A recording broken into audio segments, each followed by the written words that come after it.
envoyé hier au ministère de la Communication qui, jusqu'à présent, ne m'a pas encore saisi de manière officielle la plateforme pour des raisons de non-conformité. J'ai pris le soin de m'entretenir avec le directeur de la communication, qui est un interlocuteur privilégié et dont je salue la disponibilité. Celui-ci m'a informé des raisons pour lesquelles nous avons été mis à l'écart. Il s'agissait de fournir au ministère de la Communication cette décision du CNRA. Le CNRA est membre du comité qui a été mis en place. Pourquoi est-ce que le CNRA n'a pas mis à la disposition du ministère de la Communication toutes ces informations, c'est-à-dire l'autorisation de diffuser en temps le cahier de charge et le contrat de diffusion avec la TNT, avec la télédiffusion du Sénégal? Cela nous aurait épargné bien des débats. Une chaîne de télévision ne peut pas détenir tous ces documents. Une chaîne de télévision ne peut pas s'acquitter de tout ce qui est règlement et actes légaux. Une chaîne de télévision qui émet depuis plus de 6 ans, connue et reconnue dans l'espace médiatique. Une chaîne de télévision qui s'est imposée par la force des choses. Et hier, dans une liste supposée provisoire, on nous annonce que nous ne faisons pas partie des médias conformes aux lois et règlements. On nous informe devant nos pairs et devant tous les Sénégalais que nous sommes des hors-la-loi. Ceci est inacceptable et c'est la raison de ma communication de ce matin. Ceci dit, le ministère aurait pu, ou nos interlocuteurs auraient pu nous informer des documents supplémentaires requis pour se faire une religion quant à la base légale de l'exploitation de nos médias. Et ceci concerne cette TV. Mais le plus cocasse dans cette histoire-là, c'est que le site en ligne AZ Actu n'a pas été reconnu, alors que toutes les dispositions requises ont été prises, alors qu'on a coché toutes les cases et notre inscription sur la plateforme a été validée. Il faut qu'on nous explique c'est quoi l'agenda. Si l'agenda consiste à organiser un secteur stratégique, un secteur sensible, à réguler un secteur aussi important que celui des médias audiovisuels, moi j'adhère à cet agenda-là et j'applaudis avec 2 mains. Ce secteur a besoin d'être assaini. Le secteur est infesté par des gens qui n'ont pas le droit d'exercer ce métier-là, par des gens qui n'ont ni la compétence, ni le droit, ni la légitimité intellectuelle pour exercer ce métier-là. Si le ministère nous invite à organiser le secteur, à identifier les professionnels, mais nous sommes d'accord. Et moi, Maïmouna Ndour Faye, je soutiens cette initiative. Quand on déroule des process de ce genre, on doit privilégier le dialogue et la concertation avec les acteurs. Nit ko waxtaanal boo leen bu ñu waxtaanee rek ñu juboo bu ñu waxtaanoon ak ñun rek ñu juboo boo ñëwee ci yëfu jàmbur ndax secteur du média ñun suñu yëf la ñun ñoo ko moom. État dafa am responsabilité mu réguler mu organiser état li ko war da ko war loolu lay def man dama d'accord ci loolu réguler organiser xool kan mooy kan ku fi war a nekk ak ku fi warul nekk. ñun la ñuy defaral man mënuma bañ loolu man mënuma contre initiative boobu. Je suis une professionnelle de l'information et de la communication. Cette TV fii ay professionnels de l'information et de la communication rek laa fi dajale. Je tiens à cela parce que dama jàpp ne métier bi lu sérieux la métier bi suñu gagne-pain la métier bi suñu passion la donc su ma koy def dama ci ànd ak ay nit yu sérieux ñun suñuy naataangoo masuñu yedd ci penc. Tribunal des pairs man Maïmouna Ndour Faye ça fait 15 ans 16 ans que maa ngi exercer masuñu maa woo taaj ma man je suis très sensible au jugement des pairs parce que pour man c'est le seul jugement qui vaille bu Sénégal yëpp newee yow da nga baax te say père ne yow da ngay defee métier bi dafay woo ko ak yoon pour man loolu dernier jugement bi moo gën a am importance te it ñi ma ci àndal chaque jour maa ngi leen di soññ ci ñu respecter li nga xam ne moom mooy règle métier bi te yàlla mu ngi ñuy suturaal ñi ma ci àndal ñëpp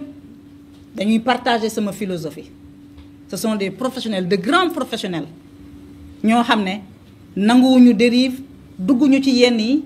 waaye nag dañoo nekk média boo xam ne dañu ko tijjil ñëpp c'est un choix éditorial amul kenn ku nekk parti dans ce pays là nga nekk sénégalais nga am looy wax man damay dajeeg sax un citoyen mu dénk ma njàmbatam ma tijjil ko sama média ngir mu wax ndax loolu moo ñu tax a jóg loolu mooy suñu liggéey loolu mooy suñu sacerdoce mu neex ma mu nakari ma ànd ci ma ñàkk cee ànd ma gëm la ma ñàkk laa gëm ñoom ñëpp dañuy ñëw fii di wax te ku fi ñëw dañ lay teral jox la li nga xam ne moom mooy sa wàccuwaay émission bi nga xam ne moom lay animé muy l'invité de MNF amul ku fi ñëwul yàlla suturaal nañu ba tey ku am looy wax muy teel la danga may tànn loolu liggéey la respecter sama cër la ci liggéey respecter sama métier la bëgg sama métier la pourtant ça n'a pas été facile hein? On vient de très loin man duma lay cëpp de man tëbuma tëb rek ñëw taxaw dama am jaar-jaar dama am fu ma jaar dama am lu ma gëm dama am lu ma yor en bandoulière dama commencé nekk journaliste stagiaire di gravir les échelons année par année